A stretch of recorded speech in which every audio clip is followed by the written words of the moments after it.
나를 사용하사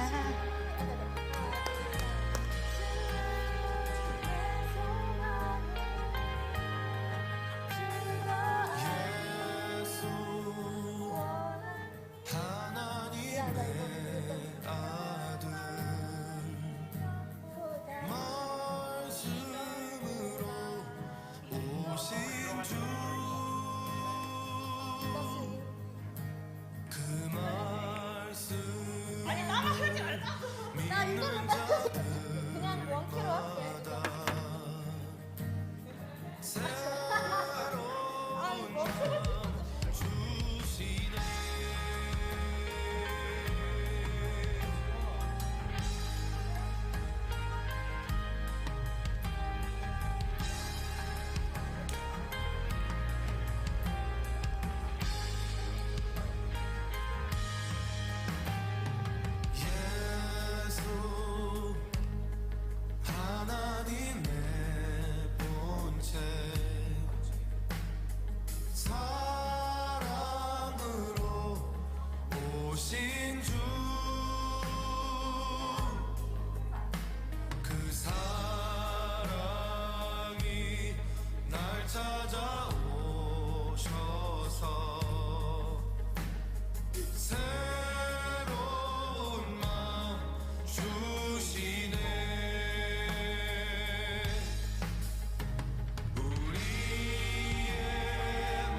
들어가야 될지 모르겠어.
할렐루야. 예배 오신 여러분들 환영하고 축복합니다.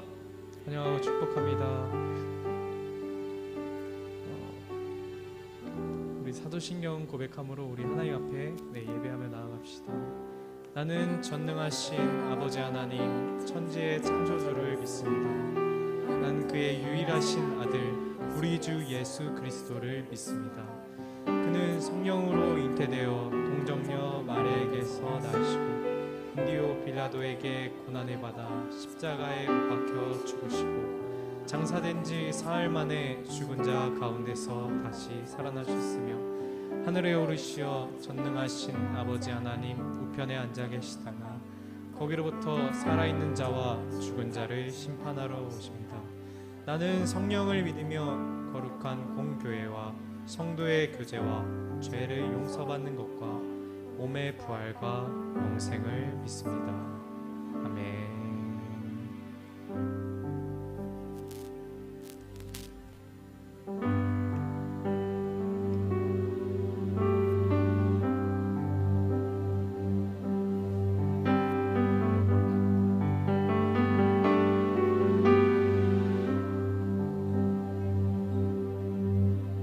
주 내 소망을 주 더 알기 원합니다.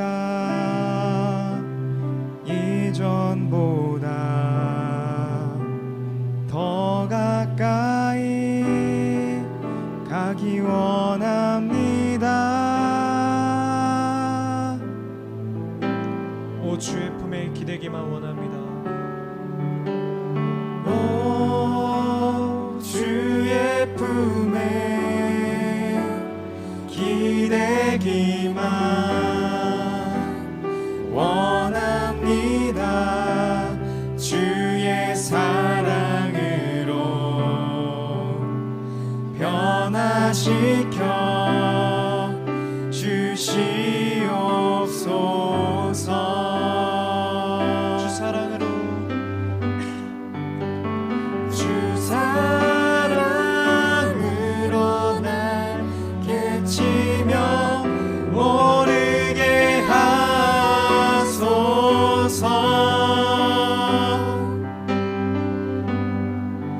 은밀한 곳에 영원히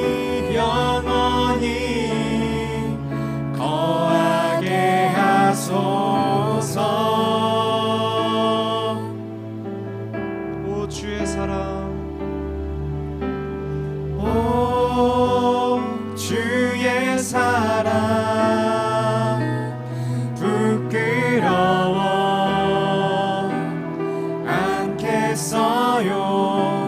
주의 사랑으로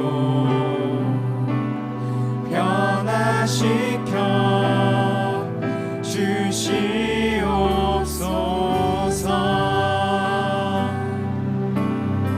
주 내 소망은 주 내 소망은 주 주 더 알기 원합니다. 이전보다 더 가까이 가기 원합니다. 오 주의 품에 오 주의 품에 기대기만 원합니다. 주의 사랑으로 변화시켜 주시옵소서. 주 사랑으로 주 사랑으로 날 깨치며 모르게 하소서. 은밀한 곳에 은밀한 곳에 영원히 거하게 하소서. 주 사랑으로 주 사랑으로 날 깨치며 모르게 하소서. 은밀한 곳에 주님과 은밀한 곳에 영원히 거하게 하소서. 마지막으로 주 사랑으로 주 사랑으로 날 깨치며 모르게 하소서. 주님과 은밀한 곳에 영원히 거하게 하소서. 오 주의 사랑 오 주의 사랑 부끄러워 않겠어요. 주의 사랑으로 변화시켜 주시옵소서. 주님의 사랑으로 우리를 변화시켜 주실 줄로 믿습니다. 아멘.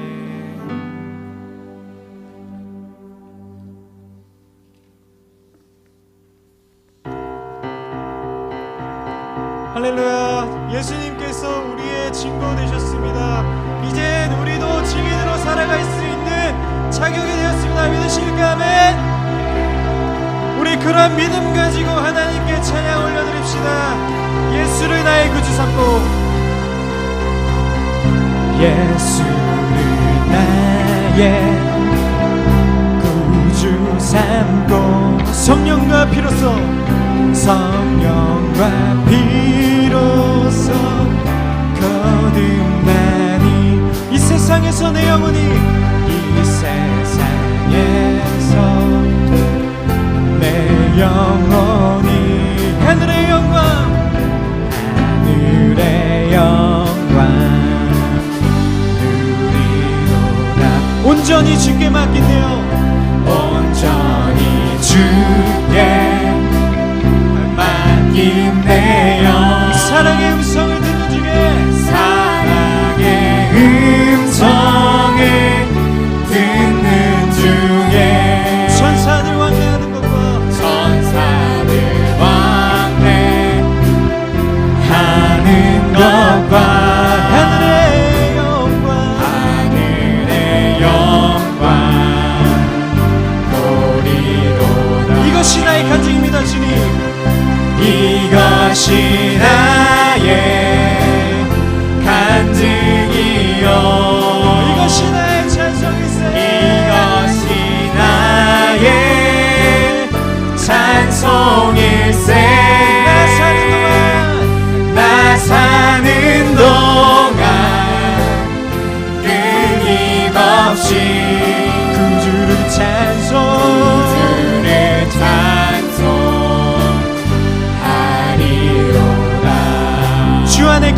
힘으로 주 안에 기쁨 누림으로 마음의 풍랑이 잔잔하니 세상과 나는 한 곳 없고 구속한 주만 보이도다 구속한 주만 보이도다 다시 한번 예수를 나의 구주 삼고 예수를 나의 구주 삼고 성령과 비로소 거듭나니 이 세상에서 내 영혼이 하늘의 영광 누리도다 이것이 나의 간증이요 이것이 나의 찬송일세 나 사는 동안 주님만을 나 사는 동안 끊임없이 구주를 찬송 찬송하리 한 번 더 이것이 나의 간증이요 이것이 나의 간증이요 이것이 나의 찬송일세 나 사는 동안 주님만을 끊임없이 구주를 찬송하리로다 주의 꿈을 안고 일어나리라 선한 능력으로 일어나리라 이 땅의 부흥과 회복은 바로 나로부터 시작되리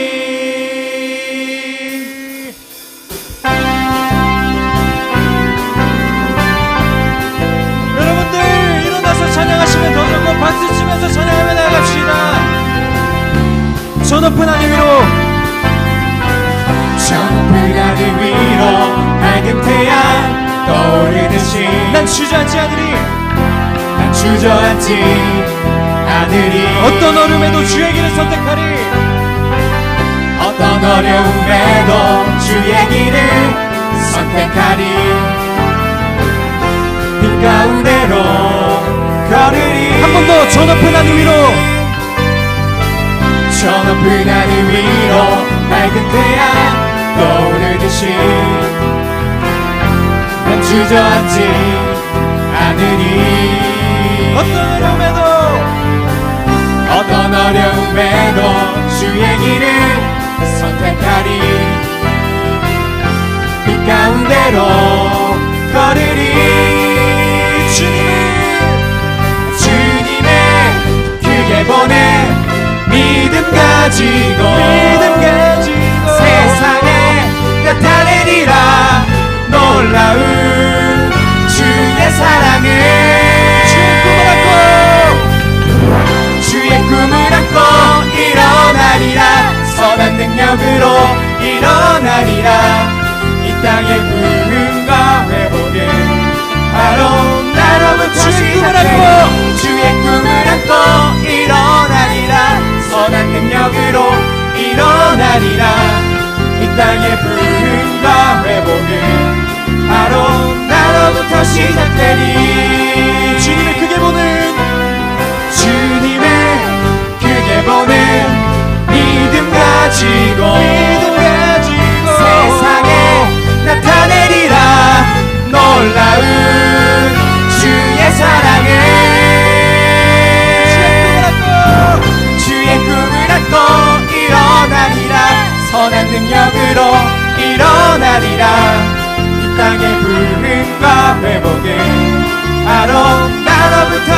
되리 주의 꿈을 안고 일어나리라 선한 능력으로 일어나리라 이 땅의 부흥과 회복은 바로 나로부터 시작되리 주의 꿈을 안고 일어나리라 선한 능력으로 일어나리라 이 땅의 부흥과 회복은 마지막으로 주의 꿈을 안고 주의 꿈을 안고 일어나리라 선한 능력으로 일어나리라 이 땅의 부흥과 회복은 바로 나로부터 시작되리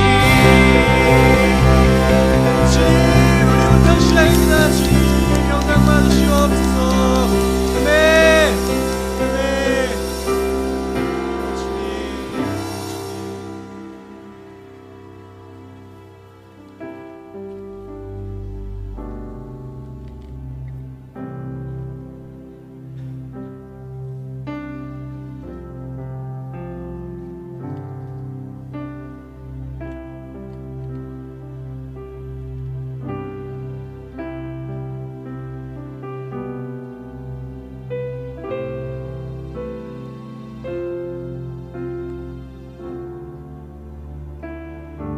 목마른 사슴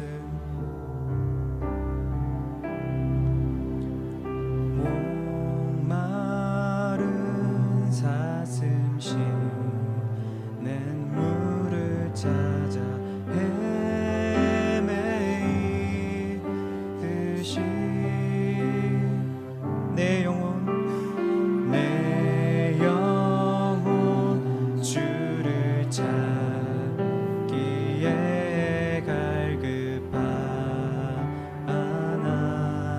갈급하나이다. 목마른 사슴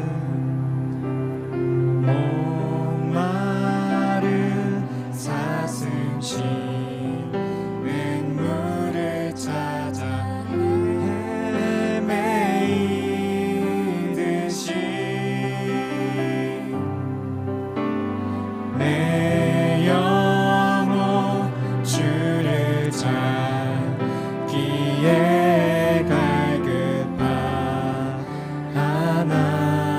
갈급하나이다. 주님만이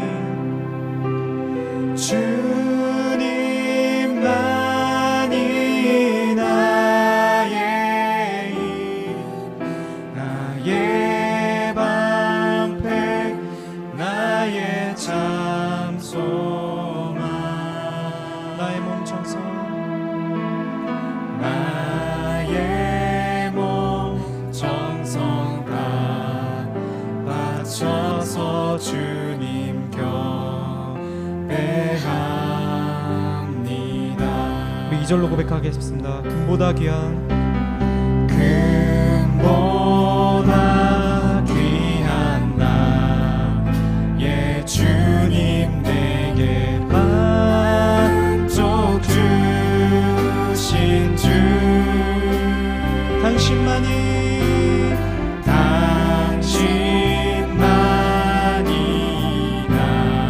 나의 기쁨 또한 나의 참 보배 주님만이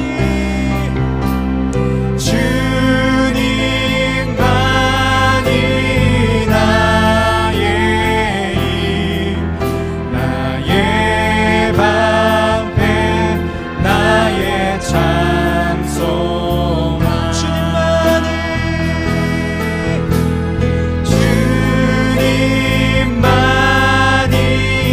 나의 힘 나의 방패 나의 참 소망 주님만이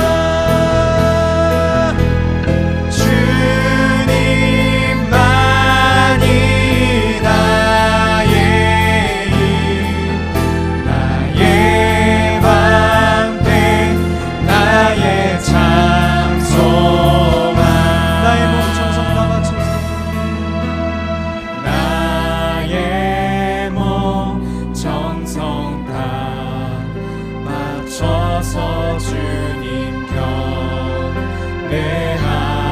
경배합니다. 맞춰서 나의 몸 정성 다 맞춰서 주님 경배합니다.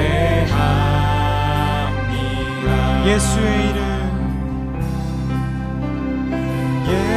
예수의 이름 존귀한 그 이름 존귀한 그 이름 예수의 이름 예수의 이름 능력의 그 이름 능력의 그 이름 예수의 이름 예수의 이름 존귀한 그 이름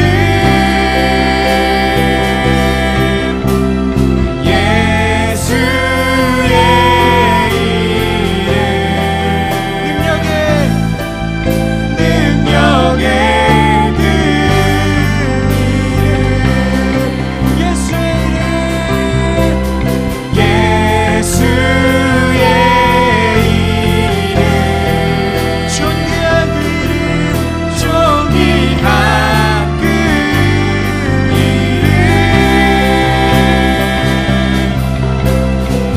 예수의 이름 능력의 그 이름 능력의 그 예수의 이름 예수의 이름 존귀한 그 이름 존귀한 그 이름 예수의 이름 예수의 이름 능력의 그 이름 능력의 그 마지막으로 고백하겠습니다.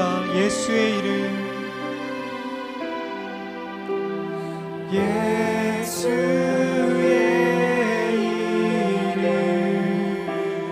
존귀한 그 이름 존귀한 그 이름 예수의 이름 예수의 이름 능력의 그 이름 능력의 그 우리 이 시간 같이 기도하기 원합니다. 주님께서 보여준 삶으로 이제는 우리가 증인된 삶으로 증거된 삶으로 살 수 있는 줄로 믿습니다. 이러한 믿음 가지고 예수의 이름 붙들고 우리 주님 뒤따라 나아가는 우리 제자 되길 원합니다. 우리의 욕심과 우리의 욕망과 우리의 계획 다 비워두고 주님께서 안식하신 그 공간 만들어서 함께 나아가길 간절히 소망합니다. 우리 이러한 믿음 가지고 주여 한번 외치고 기도하며 나아갑시다. 주여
주님께서 이미 우리에게 큰 사랑으로, 말로 설명 못하는 그러한 사랑으로 이미 보여주신 줄로 믿습니다. 이제는 우리가 주님이 보여주셨던 그 사랑 작게나마 실천하려고 합니다. 주님, 우리에게 그러한 능력과 은혜를 베풀어 주시옵소서. 주님을 더욱더 알길 원하고 우리의 그 갈망이 아버지께 온전히 닿길 원합니다. 주님, 채워 주시옵소서. 주님, 우리가 비워두겠사오니 주님 채워 주시옵소서. 주님, 이것이 우리의 고백입니다. 살아계신 주 예수 그리스도의 이름으로 기도드렸습니다. 아멘.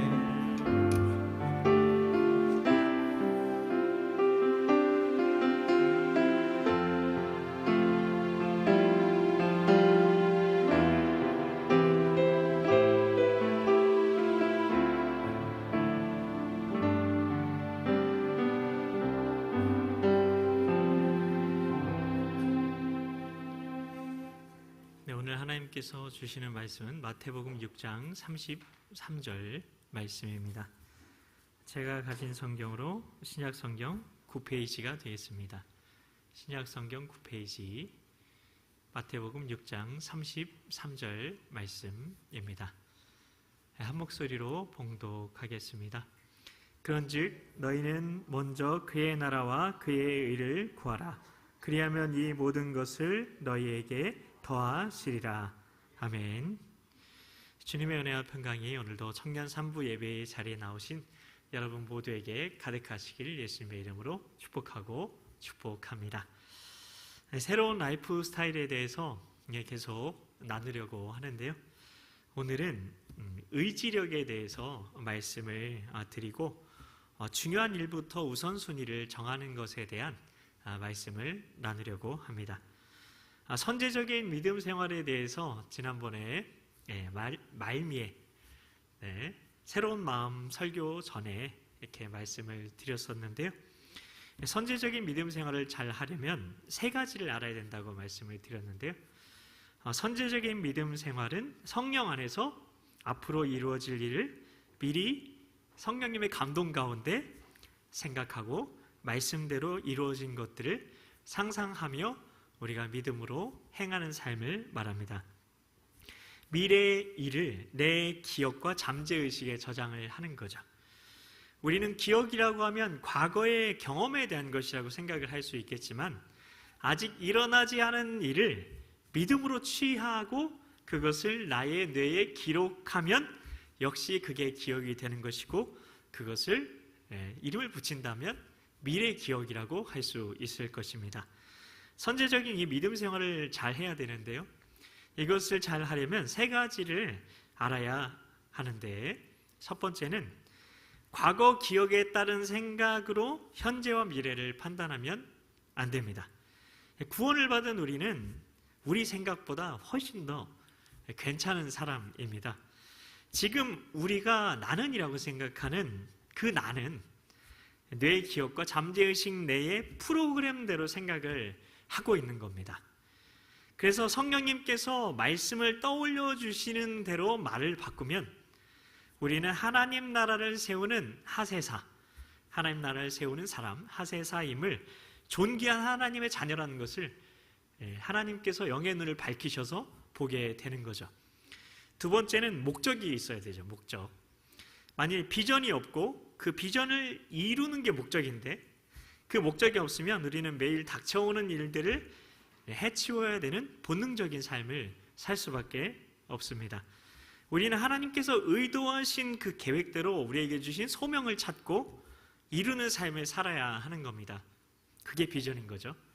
소명에 따른 그 비전을 이루려면 인생의 장단기의 목표가 있어야 되고 그것은 하나님과 함께 세워야 되는 것이고 그리고 그 목표를 이루기 위한 계획이 일상 속에 있어야 되는 거죠. 일상 속에. 목적이 있어야 마음의 품을 주님의 뜻이 구체화될 수 있다는 것입니다. 세 번째는 자신의 뇌의 기억과 잠재의식은 현실과 상상을 구분하지 않는다는 것입니다. 성령 안에서 말씀을 기초해서 매일 아직 오지 않은 것과 보이지 않은 것을 보고 느끼고 선포하는 것이 매우 중요하다는 겁니다. 그 결과 마음에 기록된 상상이 이루어졌다고 정말 내가 그렇게 느껴지고 믿어지면 이전에 내가 경험한 것과 똑같아지는 겁니다. 그러면 자기 뇌 기억과 잠재의식에 그게 새로운 경험으로 기록이 되는 거고, 그 믿은 대로의 현실이 새롭게 우리 삶에 펼쳐지게 되는 것입니다. 선제적인 믿음 생활의 세 가지가 중요하다고 말씀을 드리는 건데요, 이 선제적인 믿음 생활로 바꿀 수 있는 게 있어요. 그게 바로 뭐냐면 바로 습관입니다. 우리가 습관을 참 많이 바꾸고 싶고 개선하고 싶어 하는데요, 세상에는 습관을 바꾸기 위한 책들이 진짜 많이 있습니다. 자기계발 서적의 핵심이 습관을 바꾸는 것이기도 한데요, 대부분 자기 의지로 할 수 있는 일부터 매일 조금씩 해 나가다 보면 언젠가 자기 자신을 바꿀 수 있을지도 모른다, 그렇게 말을 합니다. 그런데 자기 의지로 습관을 바꾸는 게 불가능하다는 것이 성경적인 진실입니다. 현실에서는 우리가 간절히 바랍니다. 근데 내 안에서는 계속해서 올라오는 게 있어요.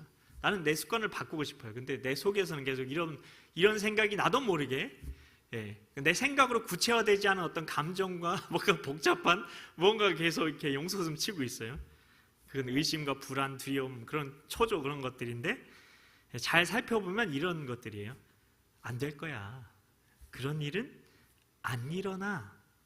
라는 그 의심이 계속해서 올라오는데 그걸 떨쳐버릴 수가 없죠. 그래서 사도 바울이 로마서 7장에서 오호라 나는 공고한 사람이로다, 이 사망의 몸에서 누가 나를 건져내랴, 이야기를 했던 겁니다. 바울도 못했어요. 불가능합니다. 그건. 심지어 불교에서도 돌을 닦아서, 불교의 목적은 자기가 이렇게 수행을 해가지고 이런 열반에 이르는 거잖아요. 자기 모든 그런 욕심들을 모두 다 버리고. 근데 그렇게 된 사람이 없다는 거죠. 뭐 석가모니가 그랬다고 이렇게 얘기를 하는데, 근데 잘 들어보면 석가모니 얘기를 기록하는 걸 잘 보면 석가모니는 영생이나 내생에 대해서 믿지를 않았죠. 그걸 잘 보면은 불교에서 그 만들어낸 것임을 알 수가 있어요.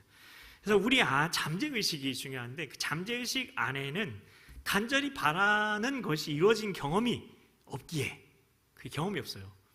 경험이 없기에 부정적인 것들만 올라오게 돼 있고, 그렇게 부정적으로 심은 것만 거두게 되는 것입니다. 만약 우리가 의지적으로 무언가를 내가 이루려고 하면 그게 거짓자가 주도가 돼서 하는 건데, 그러면 반드시 이 잠재의식 안에서 의지를 거스르는 힘을 모두가 반드시 한 번씩 다 느껴보셨을 겁니다.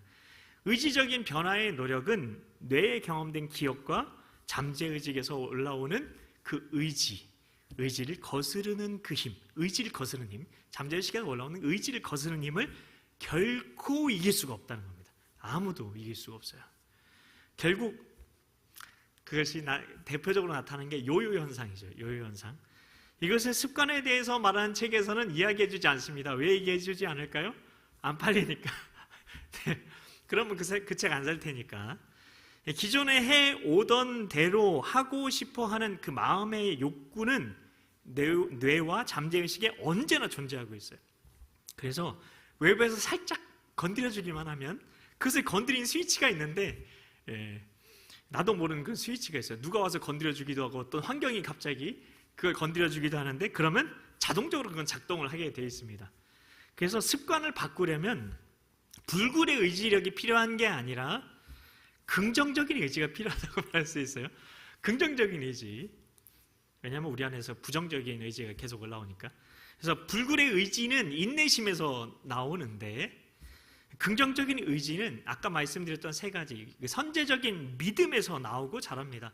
그래서 성경은 네 선제적인 믿음에 대해서만 이야기를 하고 있어요. 선제적인 믿음 생활로 뇌에 미래 기억을 심고, 말씀에 따른 그 기억이죠. 성령의 감동에 따른 그 기억, 그 말씀을 심고, 그리고 마음의 말씀대로 이루어진 것을 기록할 때 이루어지는 겁니다. 선제적인 믿음 생활로 그럼 뭘 변화시켜야 되냐? 네 가지를 변화시켜야 되는데요. 첫 번째는 우리가 어떤 것을 상상할 때 항상 우리는 과거의 기억에 따라 상상을 하게 돼 있어요. 그냥 냅두면 그렇게 됩니다. 그러나 하나님의 말씀대로 상상하는 것은 이전에 내 삶에 없었던 경험을 상상하는 거죠. 그러므로 하나님의 약속의 말씀을 과거의 기억에 따라 상상하는 건 애시당초 불가능한 일입니다. 그렇게 하면 안 돼요. 자아에 따라서 자아의 그 틀 안에 집어넣고 무언가 그거를 내가 상상해 보겠다, 믿어보겠다, 그건 불가능한 일입니다. 성령의 도우심으로만 내 기억 속에 없는 것을 말씀에 따라 상상하는 게 가능하고, 이게 바로 선제적인 믿음 생활의 핵심인 거죠. 여기에 이게 자기 부인이기도 해요. 두 번째는 상상하는 주체는, 우리 변화시켜야 되는 거 두 번째는, 상상하는 주체는 이 거짓 자아가 아니라, 이거 절대 안 돼요. 이거 안 돼요. 그게 아니라 예수님 안에 있는 새로운 자아, 주와 합하는 자는 한 영이니라. 너희 새로운 피로, 그리스도 안에 있는 자는 누구든지 새로운 피조물이라 할 때, 우리 안에 있는 그 속사람, 새로워진 속사람, 성령과 연합된 그 속사람을 얘기하는 거예요. 그 새로운 자아인데, 이 거짓 자에서 나온 그 상상은 자기 경험, 과거의 경험에 따른 타락한 상상입니다. 부모님이 넣어준 상상일 수도 있고, 내가 그 어떤 일을 겪으면서 내 스스로 왜곡되게 만들어낸 상상일 수도 있어요.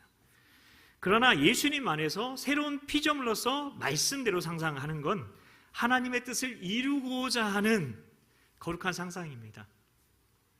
우리가 그 거룩한 상상을 하는 것은 하나님의 마음에 우리 마음을 일치시키는 거고, 그래서 큐티, 하나님의 음성을 듣는 큐티를 매일 잘 해야 된다, 그 얘기도 드리는 거고요. 그리고 그것을 위해서 말씀대로 이루어진 것들을 그 매일마다 그려보는 겁니다. 그러면 성령님께서 말씀에 따른 상상을 환상으로도 보여주시기도 하고 꿈으로도 보여주시기도 하는 겁니다. 세 번째 우리가 변화시켜야 될 것은, 말씀대로 이루어진 상상은 미래를 현실로 체험한 것이어야 된다. 미래 기억에 대해서 계속 말씀드리는 거죠. 미래를, 말씀대로 이루어진 상상은 미래를 현실로 체험한 것이어야 된다. 그래서 믿음이 뭐라고 되어 있죠? 성경에 히브리서 11장은 믿음장인데, 거기에 핵심은 이겁니다. 믿음은 바라는 것들의 증거요, 보이지 않는 것들의 실상이다. 즉, 이것은 소망하거나 기대하는 게 아니라 이미 이루어진 거예요. 이미 이루어진 것에 대한 상상과 더불어서 그 느낌을 갖는다는 거예요. 근데 그건 거짓 자가 할 수가 없어요. 성령 안에서 우리 하나님 나라 안으로 침노에 들어갔을 때 주어지는 생각과 느낌인 겁니다. 이때 이루어진 것을 느낀 게 매우 중요해요. 이게 믿음이에요. 그래서 믿음은 내가 믿는 게 아니에요. 믿겨지는 거예요. 하나님의 타이밍에. 이걸 잘 알아야 됩니다. 구원도 믿겨져야 믿을 수 있는 거예요. 그걸 잘 알아야 됩니다. 신앙의 선배들은 단 한 번도 자기가 믿지 않아요. 믿겨진 거죠. 존 웨슬리도 믿겨졌어요. 그리고 마틴 루터도 믿겨졌어요. 그래서 구원 받았어요. 그것을 우리가 잘 기억해야 됩니다. 구원은 자기 의지로, 자기 노력으로 무언가 얻어낸 것이 결코 아니라는 거예요. 그래서 믿음은 자랑할 수 있는 게 결코 아니다. 네 번째 우리가 변화시켜야 될 것은, 마음속에 말씀대로 이루어진 것이 믿어지는 거예요. 성령님이 믿게 하시는 거예요. 그 결과로 긍정적인 감정이 일어나게 될 텐데, 그때 마음에 가득한 것을 말하는 거예요. 그리고 그 말한 대로 행하게 되는 거죠. 이게 바로 긍정적인 의지력입니다. 이게 하나님께서 우리가 갖길 원하시는 의지력이라는 겁니다. 습관을 바꾸기 위해서 말하는 의지력은 어떤 거죠? 하기 싫은 걸 억지로 인내로 하는 의지력인 반면, 우리 아까 승엽형제님이 얘기했잖아요. 그 갈망, 목마른 사슴이 시냇 물을 찾기 갈급한 같이 내 영혼이 주를 찾기 갈급하니이다. 이게 주어지게 된다는 거예요. 이게 하나님이 말씀하시는 소망인 겁니다. 하나님이 우리 안에 소원을 부어주셔서 하나님의 뜻을 행하게 하신다는 그 소원이 바로 이겁니다. 근데 하나님의 자녀의 하나님의 자녀가 선제적인 믿음으로 이루고자 하는 의지력은 하기 싫은 게 아니라, 하기 싫은 걸 억지로 하게 만드는 그런 인내심에 대한 걸 말하는 게 아니라, 그건 하고 싶은 것을 이루고자 하는 긍정적인 의지력인 겁니다. 성령님이 너무 하고 싶게 만들어요. 그건 멈출 수가 없어요. 멈출 수 없네. 이 긍정적인 의지력만이 실천과 반복이 이어지게 되죠. 계속해서. 그리고 새로운 습관이 생기게 되는 겁니다. 믿어지는 일이니까 하고 싶죠. 죽음을 눈앞에 두신 분들에게 가장 후회되는 일이 무엇이냐 이렇게 질문을 해보면, 자기 인생을 살지 못하고 다른 사람의 기대에 맞춘 인생을 살아왔다는 거, 그게 첫 번째고요. 두 번째는 일이 인생의 전부인 것처럼 산 것이라고 합니다. 이제 건강을 잃고 나니까 나의 행복을 위해서, 가족의 행복을 위해서 한 게 아무것도 없는 거예요. 다른 사람을 위해서 살아온 거죠. 건강을 잃으니까 어떻게 돼요? 병원비로 내가 이제까지 아등바등 정말 모아놨던 거 다 써버려요. 아무것도 남는 게 없어요. 정말 허무한 거죠. 허탈한 거죠. 절망이고 좌절. 제 시절에 많이 쓰였던 그 이모티콘 OTL이에요. OTL. 동그라미에 손 좌절하고 OTL. 정말 이게 뭐냐, 이게 인생인 거였냐, 이렇게 한탄하시는 분들을 참 많이 보게 됩니다. 결국 이 두 가지는, 죽기 전에 후회하는 이 두 가지는 자신에게 중요하지 않은 일들에 지나치게 몰두한 것에 대한 후회였다고밖에 말할 수 없겠죠. 하나님 나라 밖의 사람들, 성경은 그 세상 사람들이라고 말하는 그들은 인생의 주인이 나라고 믿습니다. 그래서 내가 생각한 모든 걸 해야 만족을 얻을 수 있다고 생각을 해서 굉장히 열심히 인생을 살아가게 되죠. 그런데 해야 될 일의 양은 항상 주어진 시간보다 많죠. 어느 누구도 여러 가지 일을 한꺼번에 할 수가 없고, 하고 싶거나 해야 하는 일을 다 할 수 없어서 늘 시간에 쫓기면서 살 수밖에 없죠. 그래서 일을 구분하면서 우선순위를 매기고 중요한 것부터 해나가려 하는 겁니다. 이 문제를 하나님 나라의 복음으로 풀어봐야 돼요. 이게 그래야 우리의 구체적인 일상에 하나님 나라가 임하게 되는 거라, 건강에 대해서도 얘기를 하고, 오늘 의지에 대해서도 이야기를 하고, 집중에 대해서도 이야기를 하고, 복음의 관점에서 다 연결이 되기 때문에 이런 것들을 다루는 겁니다. 이 문제를 하나님 나라의 복음으로 풀어보게 되면 어떤 일을 행한다는 의미부터 복음으로 깨달을 필요가 있는 거죠. 어떤 일을 우리가 한다는 건 그 시간에 다른 것을 포기하는 것을 의미하기 때문입니다. 우리는 한 가지 외에 모든 것에 no라고 하는데, yes라고 하는 것에만 초점을 맞추며 사는 건 아닌가요? 우리가 어떤 일을 한다는 건 내 시간과 물질과 노력을 예스하면서 투여하는 것으로만 생각할 게 아니라 투자한다는 한번 생각을 해보는 겁니다. 투여와 투자는 완전히 다른 말입니다. 목사님 요즘 계속 투자에 대해서 얘기를 하시는데, 투여는 어떤 일에 노력과 돈을 들이는 거죠. 그런데 투자는 이익을 얻으려고 어떤 일에 돈이나 시간이나 정성을 쏟는 것을 말합니다. 투여는 목적이 없는데 투자는 분명한 목적이 있습니다. 한 가지에만 예스하는 거예요. 나머지는 노한다는 생각을 해보는 겁니다. 한 가지에만 예스, 나머지는 다 노. 아니야. 투여가 아니라 투자인 겁니다. 집중에 대한 말씀을 넘어가는 거예요, 자연히. 우리는 수많은 가능성 중에 한 가지를 선택하며 살아가게 되는 겁니다, 실제로. 그렇게 생각하면 시간, 돈, 노력을 선택하는 게 얼마나 중요한지, 소중한지를 깨닫게 되는 거죠. 왜냐하면 투자니까, 투여가 아니라. 우리는 내가 한 선택이라는 투자, 선택은 투자입니다. 그리고 그 선택이라는 투자, 이게 매우 중요한 말인데요. 이 선택들이 모여서 우리의 인생을 만들어 가고 있다는 것을 우리는 기억해야 됩니다. 지금 선택하는 것과 내가 다른 것을 선택했을 때 일어날 수 있는 일을 한번 상상을 해보세요. 예를 들어보면 우리가 5,000원짜리 커피를 사서 마신다고 생각을 해보세요. 5,000원이면 좀 비싼 커피긴 한데, 하여튼 그 말은 5,000원으로 할 수 있는 건 다른 것을 포기한다는 거죠. 우리가 새롭게 봐야 될 진실이 있는데요. 그것은 시간이든 돈이든 노력이든 지금 우리가 제대로 된 선택이라는 투자를 하면 그것이 시간이 지나면 복리로 계산이 된다는 거. 복리 엄청난 거 아시죠? 이자가. 자, 한 잔에 5,000원이라는 커피를 하루에 2잔을 마신다고 생각을 해보세요. 그러면 한 달을 25일로 계산을 해봤을 때, 주일 빼고 25일입니다. 25일로 계산을 했을 때 한 달에 25만 원을 지출을 하게 되겠죠. 정기예금 이자율을 1.8%로만 해서 월 25만 원씩 저축을 하게 되면 10년 뒤에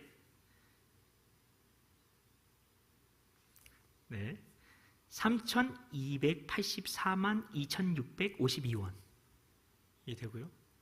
그냥 이거 월 25만 원만 저축을 했는데, 그 20년 뒤에는 7,215만 7,142원, 30년 뒤에는 1억 1,921만 8,786원이 됩니다.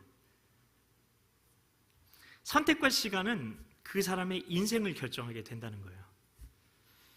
그런데 우리는 대부분 이런 생각 없이 자기 욕구를 채우려고 시간, 물질, 노력을 생각 없이 투여하고 있는 겁니다.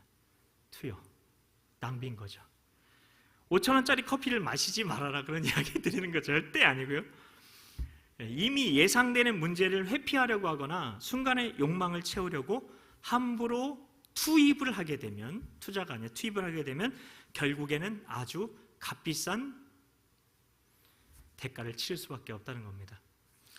지금 이 시간에 사소해 보이는 차이가 나중에 돌이킬 수 없는 차이를 만드는 게 인생이라는 거예요. 그 결과가 복리로 계산된다는 걸 생각해 보면 선택과 시간을 함부로 쓸 수가 없는 거죠. 하나님의 자녀인 우리는 욕구를 이루려고 태어난 존재가 아니라 우리를 지으신 하나님 안에서 하나님과 사랑의 교제를 나누며 그분께서 나를 통해 이루려고 하시는 일을 발견하여, 보물찾기라지 발견하여 행하면서 놀라움과 설렘과 즐거움으로 살아가는 존재라는 것을 깨달아야 합니다. 그러므로 우리가 해야 될 일의 중요도와 우선순위를 정하는 것은 매우 중요한 겁니다. 매우 중요합니다. 하나님께서 우리에게 주신 시간과 물질과 재능과 은사를 소명과 가치관을 기초로 두고 목적에 맞게 사용해야 되는 겁니다. 그래서 우리가 살펴보아야 하는 것이 중요도와 우선순위인데요. 우선순위 중요하죠. 목사님 이렇게 생각할 수 있는데, 세상에서 중요도와 우선순위는 시간 대비 생산성에 초점을 맞추죠. 시간에 따라서 얼마나 더 많이 생산하느냐, 그거에 초점을 맞추고 그게 더 중요한 거다, 우선순위를 둬야 되는 거다, 이렇게 얘기를 합니다. 그래서 그게 효과적이냐 효율적이냐 이렇게 묻습니다. 그런데 하나님의 자녀에게는 생산성만이 아니라 의미와 가치성, 탁월성까지 말해요. 의미, 가치성, 탁월성. 의미, 가치성, 탁월성. 그러므로 우리에게 중요도와 우선순위는 무엇부터 해야 되는가 뿐만 아니라, 그것도 중요할 수 있겠지만, 자신이 무엇부터 왜 어떻게 어느 때에 해야 되는지, 무엇부터 왜 어떻게 어느 때에 해야 하는지를 말해야 합니다. 우선 자신입니다. 자신이 무엇부터 왜 어떻게 어느 때에 해야 되는지를 잠깐 전에 말씀드렸는데, 먼저 자신입니다. 자신이 하지 말아야 하거나 하지 않아도 될 일을 분별하고 내 투두 리스트에서, 해야 되는 체크리스트에서 빼는 겁니다. 더하는 게 아니라 빼는 것부터 잘해야 됩니다. 우리는. 그리고 그 일을 하지 않든지 아니면 위임하는 걸 배워야 됩니다. 하지 않거나 위임해야 합니다. 중요도에서 가장 핵심은 바로 이겁니다. 빼는 거. 다음으로는 무엇부터입니다. 자신이 무엇부터. 생산성에서 어떻게 보면 효과성에 해당할 수도 있는데요, 효과적이기 위해서 일의 중요도는 소명에 따른 그 비전으로 주어진 그 목적에 따라서 정해야 하는 거죠. 하나님의 자녀가 시간을 어떻게 보내야 하는지를 알려면 항아리에 돌멩이를 채우는 걸 한번 생각을 해 보십시오. 처음에 굵은 돌멩이로 가득 채우고 다시 그보다 작은 돌멩이를 넣으면 굵은 돌 사이에 작은 돌이 들어가겠죠. 거기에 그보다 더 작은 크기의 돌을 넣고 그보다 가는 모래를 넣으면 작은 돌과 큰 돌 사이에 모래가 빼곡하게 들어갈 겁니다. 항아리가 효과적으로 잘 채워지겠죠.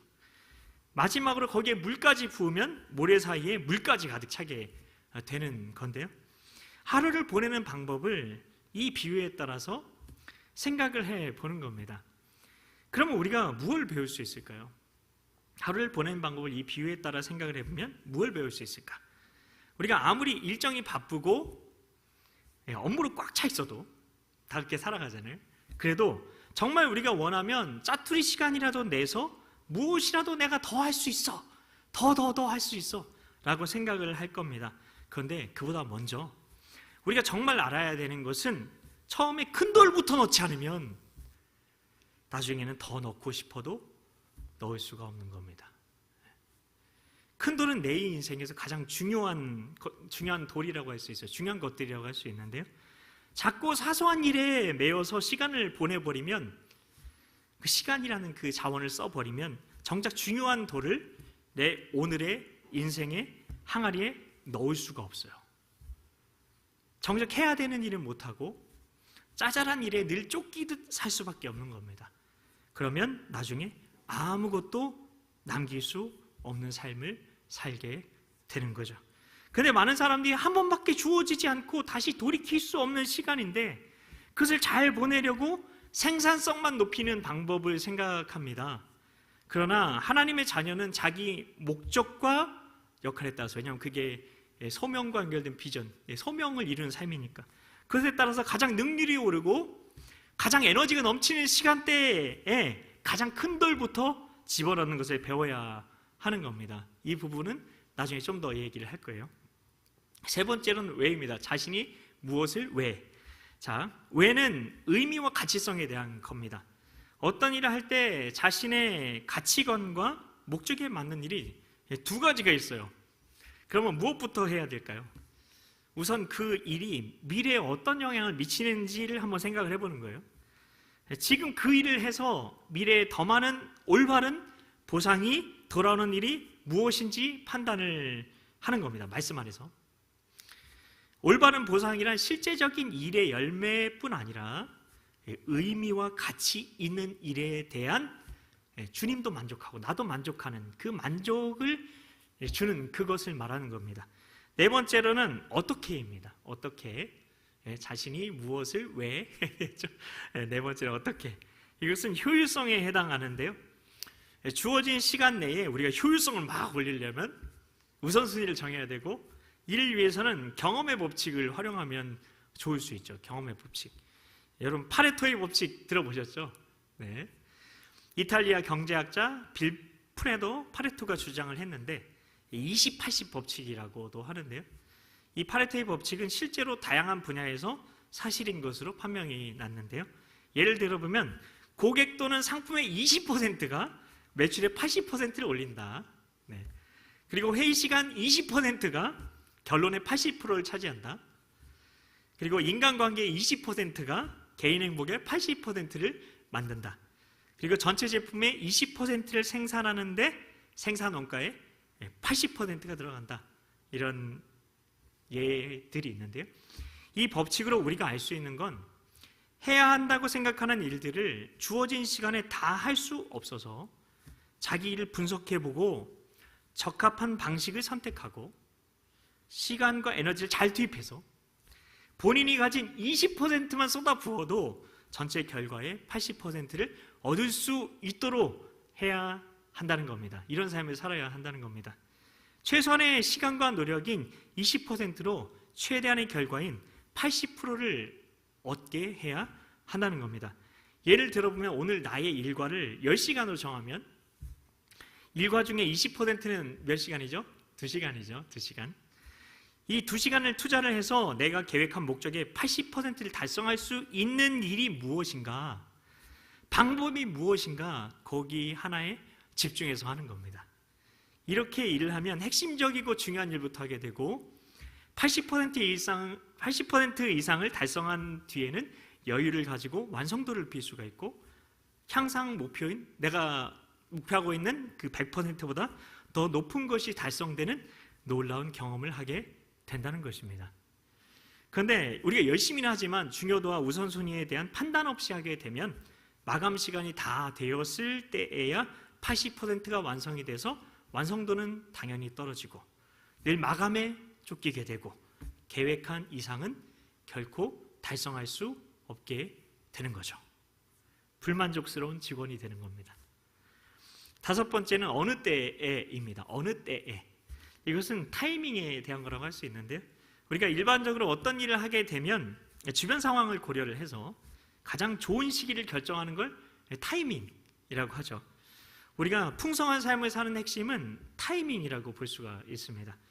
시간을 극대화한다는 건 시간을 더 많이 쓰는 게 아닙니다. 계속해서 얘기하죠. 빼라.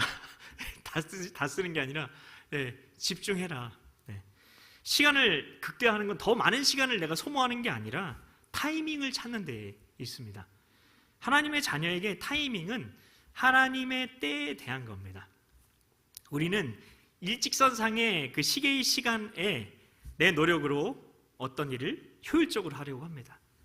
열심히 살아가죠. 이게 근데 세상적인 사고방식입니다. 그런데 하나님의 자녀에게 가장 중요한 건 내 능력 이상의 일인 하나님의 일을 행하는 것이고, 그것은 하나님의 때에 하는 우리의 반응, 즉 우리의 순종을 통해 이루어지게 됩니다. 그래서 성령 안에서 하나님과의 관계 속에서 하나님의 때를 분별하고 하나님의 말씀에 믿음으로 반응함으로 우리의 최선이 아니라 하나님의 탁월함이 나타나게 해야 하는 겁니다. 하나님의 지혜와 하나님의 성품에 연결이 되면, 하나님의 영광이 연결이 되면 그런 일이 나타나는 거죠. 그래서 하머시를 꼭 해야 된다. 그걸 말씀드리는 거고요. 효율성과 효과성을 계속 말씀해 드리는데, 효율성이 속도라면 효과성은 방향이라고 할 수가 있고, 탁월함은 하나님의 개입하심이라는 타이밍에 대한 것이고, 의미와 가치성은 혁신, 영향력, 통합, 사회에서 좋아하잖아요. 이런 직원이 굉장히 인정을 받을 텐데, 영어로는 혁신은 innovation, 영향력은 influence, 그리고 통합은 integration이라고 할 수 있겠죠. 그래서 I가 3개니까 3I라고도 할 수 있을 텐데, 또한 효율성을 높이는 게 기술이라면 효과성을 높이는 건 지혜라고 할 수 있고요. 타이밍은 하나님과의 관계로 정확해져요. 하나님과의 관계가 더 깊어질수록, 그 관계의 농도가 이렇게 긴밀해질수록 우리가 하나님의 타이밍을, 하나님의 그 타이밍 안에서 살아가는 게 더 정확해지는 거죠. 그리고 의미와 가치성은 하나님의 뜻을 이루는 겁니다. 시간의 주관자는 하나님이시고 하나님께서 그분의 때를 이루실 가장 적절한 타이밍을 알고 계시죠. 우리가 그 때를 알고 그 하나님의 때에 우리의 마음을 하나님과 일치시키고 하나님의 뜻을 이루기를 하나님은 원하십니다. 우리가 내 시간이 아니라 하나님이 정하신 그 시간을 찾아서 하나님의 그런 것들을, 하나님의 성품과 능력과 그 영광을, 지혜를 나타내려고 하면 의미와 가치성과 탁월함이 이루어지게 되는 거죠. 신약 성경에 보면 때가 이름에, 때가 참에라는 말이 계속 나오죠. 근데 중요한 것에 우선순위를 정하는 것은 인간이 할 수 있는 일일 수 있어요. 우선순위 정하는 거. 근데 때가 이름에, 때가 참에는 하나님께만 달린 일입니다. 우리는 무엇보다 하나님의 때에 하나님께서 시키시는 일을, 순종하라고 하시는 일을 배워야 합니다. 그것은 성령님의 인도함 속에서 하나님과 친밀하게 동행하게 될 때 가능한 일인 겁니다. 그리고 한 가지 더 오늘 살펴보고 싶은 것은 집중과 몰입 그리고 휴식인데요. 우리는 시간이 내 인생을 결정한다고 생각할지 모릅니다. 그러나 우리 인생을 결정하는 것은 시간이 아니라 타임입니다. 시간이 타임이지, 영어로 그렇게 생각할 수 있는데요. 이 타임은 T, thought, 생각, 그리고 I, interest, M은 mood, 그리고 E는 에너지. 즉 동일한 시간이라도 그 시간을 사용하는 사람에 따라서 시간의 밀도가 완전히 달라질 수 있다는 겁니다. 밀도는 집중과 관련되어 있는데, 집중하면 생산성이 높아지고 탁월함이 나타나게 되겠죠. 이 집중한다는 것은 어떤 순간의 타임을 일치시키는 겁니다. 어떤 순간의 타임을 일치시키는 거예요. 그래서 생각, 관심, 기분, 에너지의 타임인데요. 그럼 그때 이게 몰입 상태가 되는 겁니다. 몰입은 무언가에 흠뻑 빠져있는 마음의 상태를 말하죠. 연구 결과를 보면 집중과 몰입은 끈끈한 관계를 가지고 있습니다. 집중하면 몰입하게 되고 반대로 몰입하면 집중하게 된다고 합니다. 이 몰입하는 건 집중의 결과로 어떤 일이나 상황에 하나가 되는 것으로 자아가 상실이 되는 일이 그때 벌어진다고 합니다. 그때 희열감이 생기고 창의력과 탁월함이 나타나게 된다고 하는데요. 희열이라는 말은 자기 밖에 선다는 뜻이래요. 희열이 원래 자기 밖에 선다. 즉 이 말이 헬라어의 엑스타시스, 들어보셨죠? 엑스타시스에서 온 말로 몰입할 때 주어지는 자기 상시에서 오는 감정인 겁니다.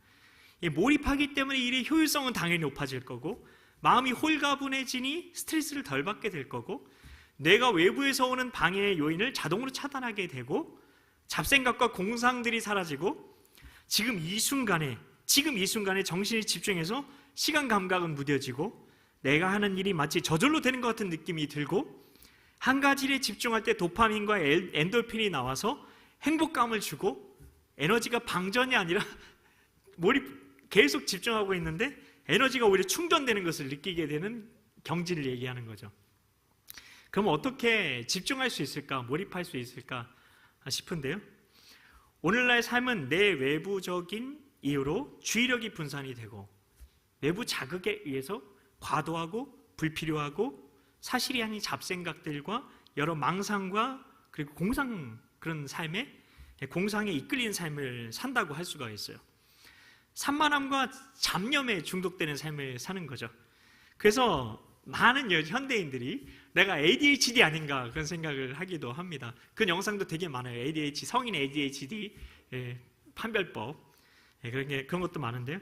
하나님의 자녀인 우리는 이런 삶에서 벗어나야 하는 겁니다. 그러기 위해서 말씀을 묵상하는 가운데 육의 생각이 아니라 영의 생각을 하는 게 얼마나 중요한지를 알아야 되는데요. 주어진 시간에 집중하려면 몇 가지가 중요한데 오늘은 두 가지만 살펴보고 간단하게 말씀을 마치려고 합니다. 첫 번째는 집중할 수 있는 환경이 중요한데요. 옛날에는 불필요한 일들과 방해를 받아서 업무가 끊기는 그런 현상을 개개인이 우선순위 관리 잘못해가지고 그런 거지 이렇게 생각을 했습니다. 그런데 지금은 모든 생산성을 떨어뜨리는 가장 큰 원인들이 밝혀졌는데요. 우리는 이메일, 전화, 상사의 호출, 그리고 SNS, 갑작스러운 회의, 다양하게 쏟아지는 업무들을 한번 일상 속에서 일어나고 있는 일들 한번 상상을 해보세요. 연구 결과를 보면 직장인들은 보통 11분에 한 번 정도로 업무 방해를 받는다고 합니다. 여러분도 느끼시겠지만 한 번 업무가 끊기면 하던 일로 돌아가기 전에 방금 떠오른 다른 일을 처리하고 나서 원래 일로 돌아갈 수 있대요, 사람이. 근데 그러다 보면 30분 정도는 금방 지나가게 되고 다시 원래 하던 일에 집중하는데 8분이 더 걸린다고 합니다. 이런 생활이 반복이 되면 어떻게 될까요? 당연히 성과는 저하되고 효율 저하되고 잦은 실수를 하게 되고 하루 업무 목표량은 달성 불가하고 스트레스와 마음에 큰 부담감이 생기고 건강에는 당연히 악영향, 경제적으로도 손실 등의 수많은 악영향을 받게 됩니다. 그러니 집중하고 몰입하려면 정신을 산만하게 하는 이런 방해들을 사전에 막아내야 되는데요. 두 번째는 한 번에 한 가지 일에만 집중을 하는 겁니다. 과거에는 주어진 일에 많은 일을 하려고 동시에 여러 가지 일을 하는 멀티태스킹을 권해왔는데요. 저도 행정일을 하면서 멀티태스킹을 잘한다고 칭찬을 많이 받았습니다. 한 번에 여러 가지를 한꺼번에 하는 거죠. 그리고 그런 사람이 일 잘하는 사람으로 엄지척하면서 인정을 받아왔습니다.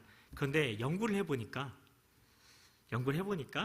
멀티태스킹은 애초에 불가능하답니다. 모든 인간이. 그리고 우리 뇌는 한 번에 한 가지 일에만 집중할 수 있다는 게 드러났습니다. 물론 아주 짧은 시간 동안에는 멀티태스킹이 가능할 수 있겠지만 시간이 지나면 업무 능력은 당연히 떨어지는 거고요. 물론 밥을 먹으면서 TV 보는 거 이런 멀티태스킹 얼마든지 가능.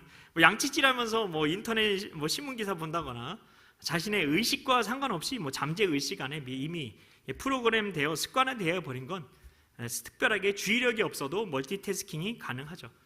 이런 행동은 멀티태스킹 아니에요. 그건 아니고 그냥 시스템화된 습관이라고 할 수 있고요.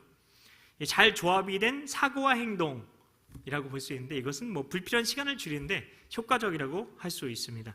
근데 중요한 게 있어요. 중요한 건 업무를 보면서 여러분이 멀티태스킹을 한다는 건 집중력과 창의성을 당연히 떨어뜨리고 AI한테도 한번 물어보세요. 검증한 겁니다. 집중력과 창의성이 떨어지고 뇌에 부담된대요. 엄청나게.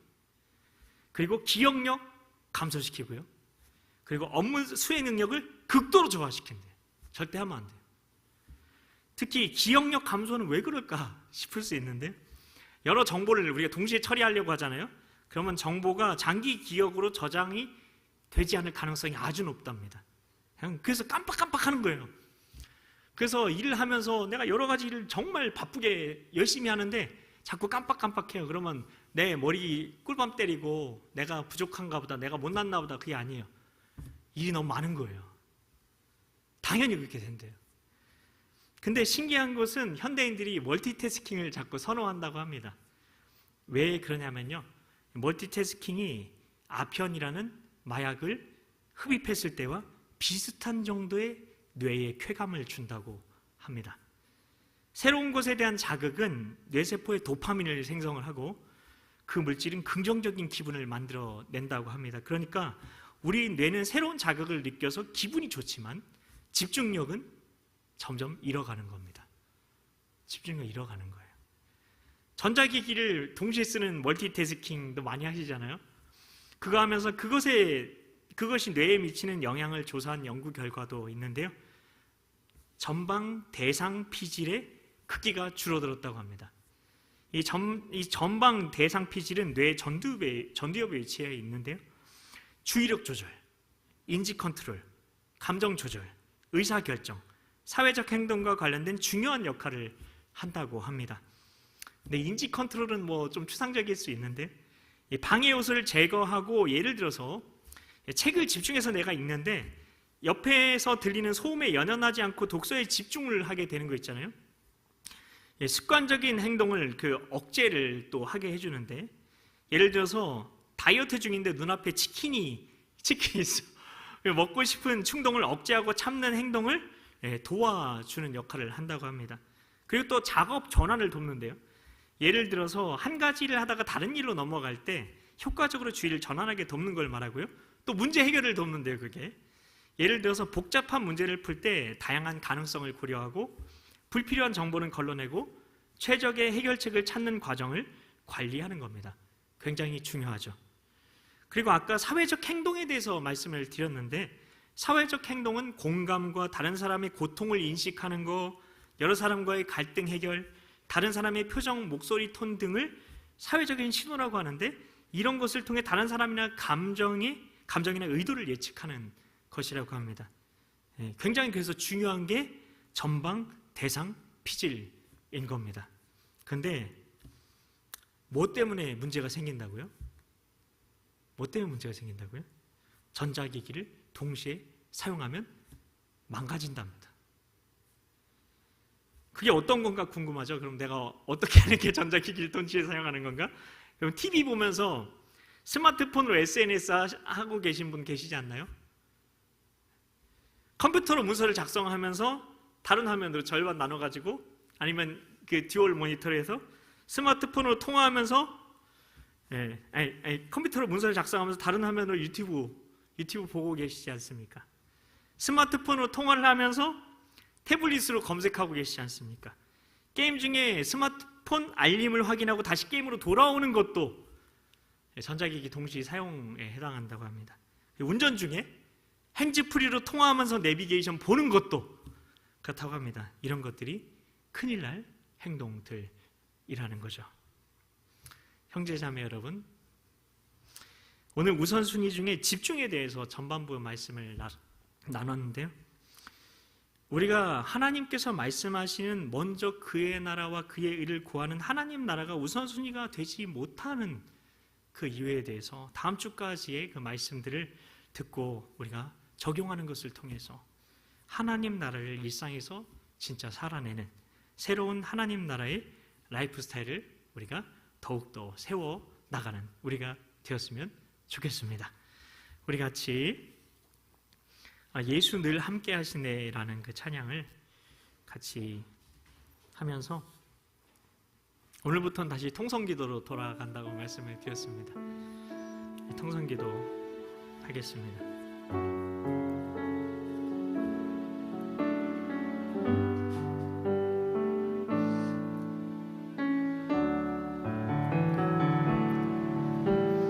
고단한 인생길 힘겨운 어느덧 예수 내 마음 아시네.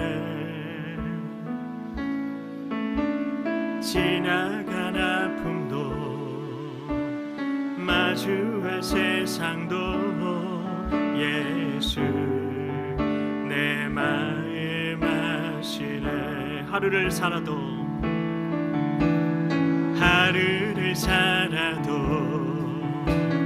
기쁨으로 가리. 예수 늘 함께 하시네.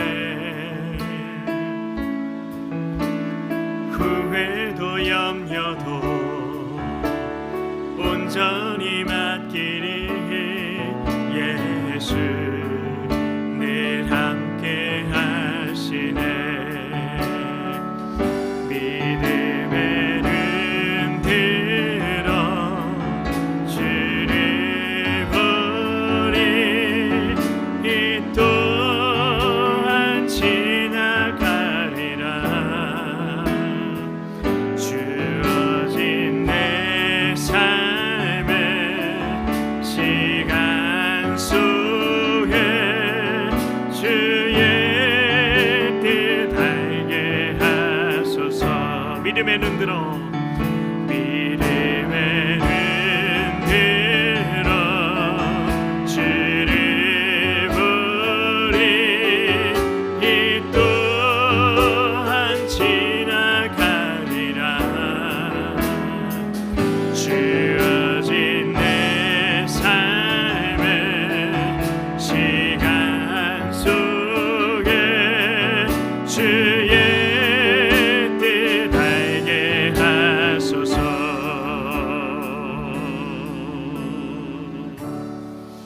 이 시간같이 기도하며 나아갈 때에 우리 하나님 아버지를 우리가 찾으면서 기도하며 나아갔으면 좋겠습니다. 그러니까 성령님께서 나에게 감동 주시는 대로 하나님 아버지께서 나에게 어떤 아버지가 되시는지, 하나님이 되시는지 그 고백으로 하나님께 올려드리며 나아가겠습니다. 이 시간 주님의 이름 한번 간절히 부르짖고 간구하며 나아갑니다. 주여,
감사를 올려드리면서 나아갔으면 좋겠습니다.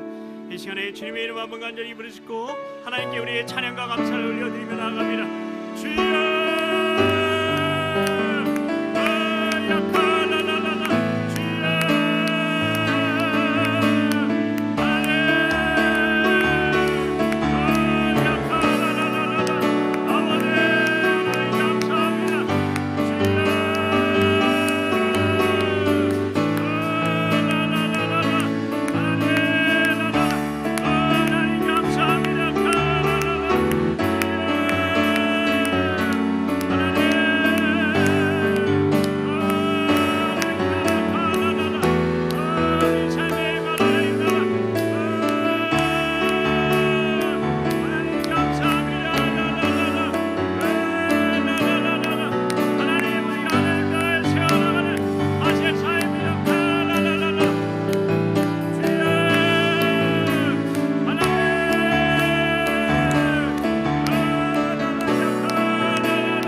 인생길 힘겨운 어느덧 예수 내 마음 아시네. 지나간 아픔도 마주할 세상도 예수 내 마음 아시네. 하루를 살아도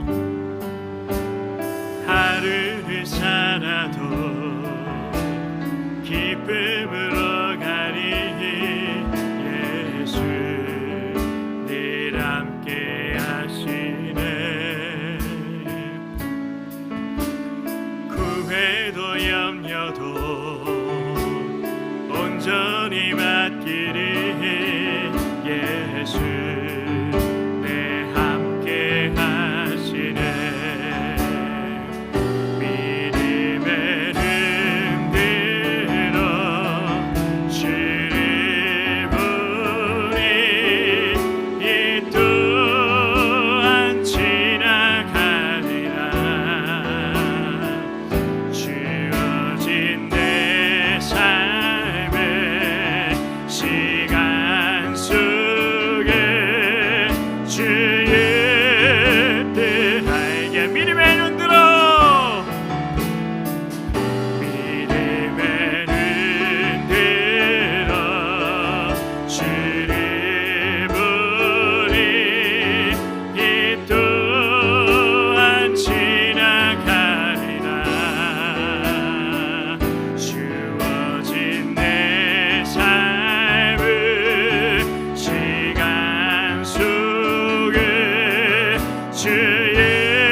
이 시간에는 우리 간구와 실현의 기도를 드리면서 나아가겠습니다. 하나님께서 말씀으로 내게 감동 주시는 것 이미 이루어진 것으로 나의 기억에 심고 그리고 내 마음으로 상상하고 입술로 선포하는 그런 시간을 우리 같이 갖도록 합니다. 이 시간에 우리 주여 한번 간절히 부르짖고 우리 간구와 실현의 기도를 하나님께 드리며 나아갑니다. 주여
이 시간 용서와 회개의 시간을 갖도록 하겠습니다. 우리 관계적인 죄에 대해서는 이 시간 용서를 하시고, 그리고 회개에 대해서 내가 이미 죽고 내 안에 주님께서 사심에도 불구하고 내가 주인된 삶을 살았던 것에 대해서 주님만이 왕이신데 내가 왕노릇하였던 그런 삶을 살았던 것에 대해서 이 시간 돌아보시면서 그 욕심들, 그 우상 숭배들 하나님 앞에 우리 회개하면서 용서하면서 이 시간 주님의 이름 한번 간절히 부르짖고 우리 용서에게 시간 갖도록 하겠습니다. 주여!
이 시간 예수 늘 함께 하시는 함께 더 찬양하면서 계속 기도합니다.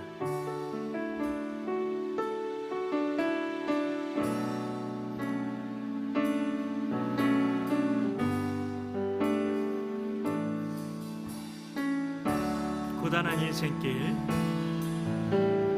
고단한 인생길, 힘겨운 오늘도 예수 내 마음 하시네. 지나간 아픔도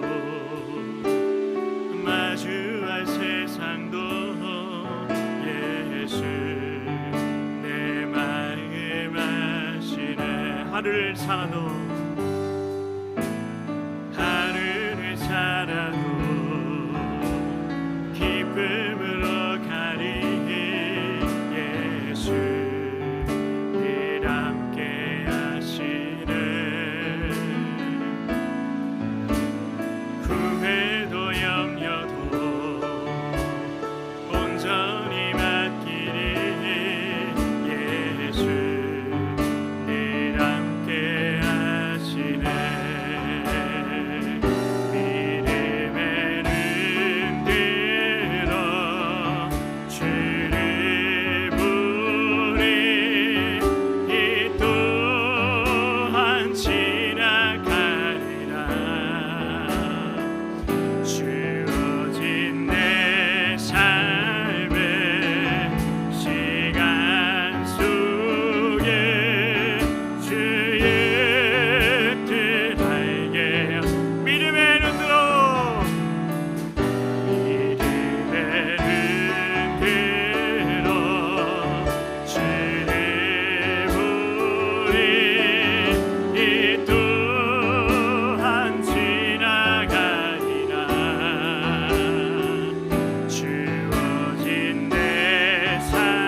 시간입니다.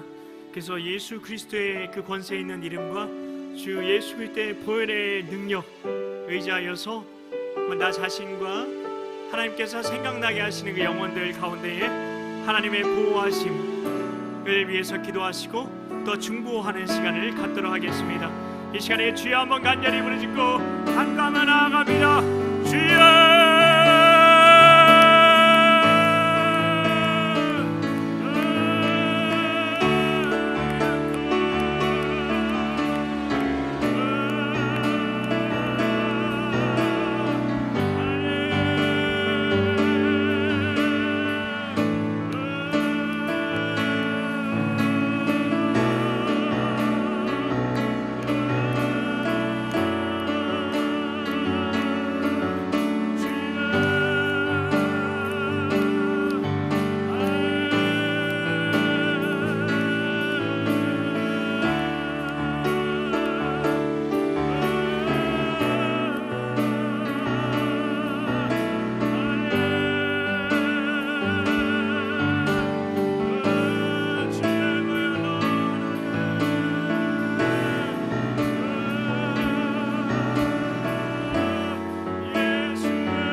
아버지께 있음을 우리에게 주신 그 예수의 이름의 그 놀라운 그 예수의 이름, 그 영광의 이름을 통해서 우리의 나라와 권세 영광이 영원히 아버지의 것입니다. 그 고백 하나님께 올려드리면서 우리 같이 주여 한번 간절히 부르짖고 간구하며 나아갑니다.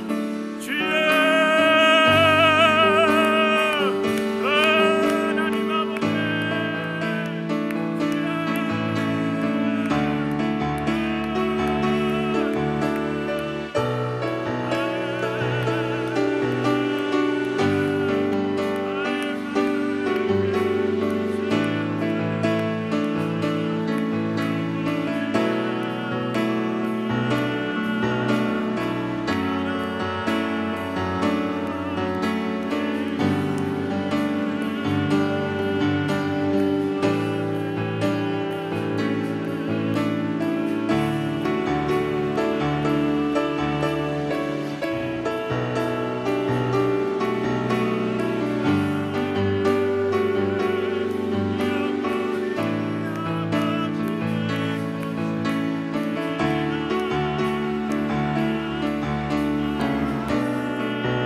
이 시간에는 우리 주여 한번 간절히 부르짖고 하나님께서 우리에게 들려주시는 하나님의 음성에 귀 기울이면서 나아갈 텐데요.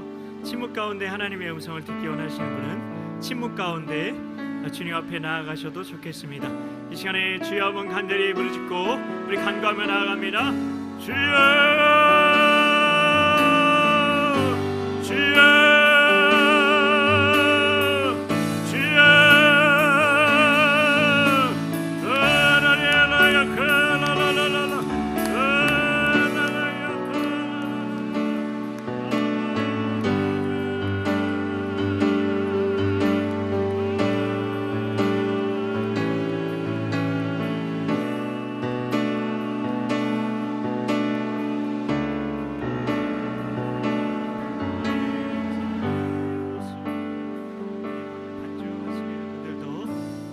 반주팀도 하나님 음성에 귀 기울이면서 침묵 가운데 또한 통성기도 가운데 주님 앞에 나아갔으면 좋겠습니다.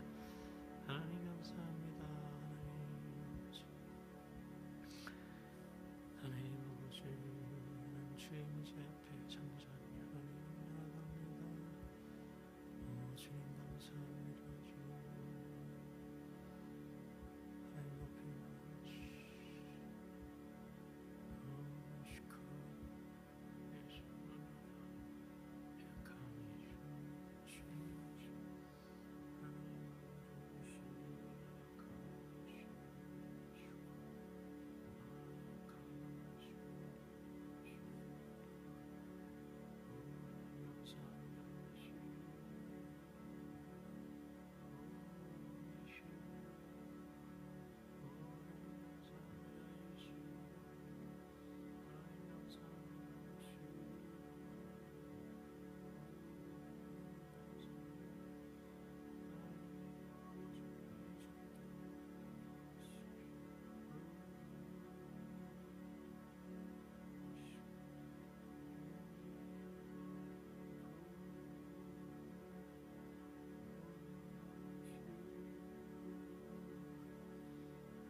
하나님 아버지, 우리에게 정복하라, 다스리라 명령하셨던 하나님의 마음을 더 알아가게 하여 주시옵소서. 우리가 무엇에 다스림을 받고 있는지, 하나님 우리가 무엇에 집중하고 있는 거지, 하나님 우리가 정말 집중해야 될 것에 하나님 우리가 집중하고 있지 못한 것은 아닌지 하나님 우리가 밝히 보게 하여 주시옵소서. 하나님 그것들이 하나님 우상들입니다. 하나님 그것들이 하나님 탐심이고, 탐심은 우상 숭배라 말씀하셨고, 탐심이 하나님 우리 심령에 심겨지게 되면 하나님 그것이 죄가 되고, 하나님 죄는 사망의 길이라고 말씀하셨습니다. 오직 우리가 하나님 나라의 복음으로 우리의 삶이 성령님이 중심이 된 새로운 사고체계로 새롭게 세워지게 하여 주시고, 먼저 그의 나라와 그의 의를 구하는 하나님 인생 되게 하여 주시옵소서. 하나님 예물 드린 손길이 있습니다. 하나님 마음 드리기 위하여서 예물 하나님께 올려드린 지체드립니다. 하나님 그 예물을 통해서 하나님 나라가 세워지기를 소망하는 마음으로 예물 하나님께 올려드렸습니다. 하나님 그 예물 흠양하여 주시고, 하나님 이들이 드린 그 예물을 통하여서 하나님 그 씨앗을 통하여서 30배, 60배, 100배의 결실이 맺혀져서 진정으로 이들의 예물이 하나도 낭비되지 않고 하나님 나라를 위해서 주님 다시 오실 하나님 그 나라를 위하여서 그 영광의 나라를 위하여 온전히 쓰임 받을 수 있도록 하나님 온전히 사용하여 주시옵소서. 또한 하나님 시간을 들여서 하나님 생명의 시간을 들여서 이 자리에 나온 귀한 지체들이 있습니다.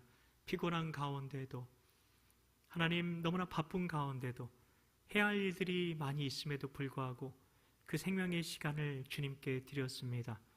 하나님 더욱더 하나님 안에서 하나님의 지혜와 하나님께서 주시는 명철로 살게 하여 주셔서 진정으로 하나님 나라 안에서 살게 하여 주셔서 하나님께서 놀랍게 그 삶 가운데에 축복하시는 그 은혜들을 누리는 삶을, 은혜를 내가 하나님 만들어가는 삶이 아니라 하나님 축복을 내가 만들어가는 삶이 아니라 축복을 추구하는 삶이 아니라 축복을 쫓는 삶이 아니라 하나님 축복을 누리는 삶, 은혜를 누리는 삶 되게 하여 주시옵소서. 믿고 감사드리오며 예수님의 이름으로 축복하며 기도하옵나이다. 아멘. 축도하겠습니다. 우리 주 예수 그리스도의 은혜와 하나님 아버지의 영원하신 사랑과 성령 하나님의 감화, 감동, 교통, 충만케 하심과 인도하시는 그 역사가 하나님 오직 하나님 나라의 복음으로 우리 삶이 성령님이 중심이 된 새로운 사고체계로 새롭게 세워지고 먼저 그의 나라와 그의 의를 구하는 인생 되기를 소망하며 갈망하며 그 중심을 들인 그 심령들 모두에게 영원토록 함께 하시기를 간절히 축원하옵나이다. 아멘.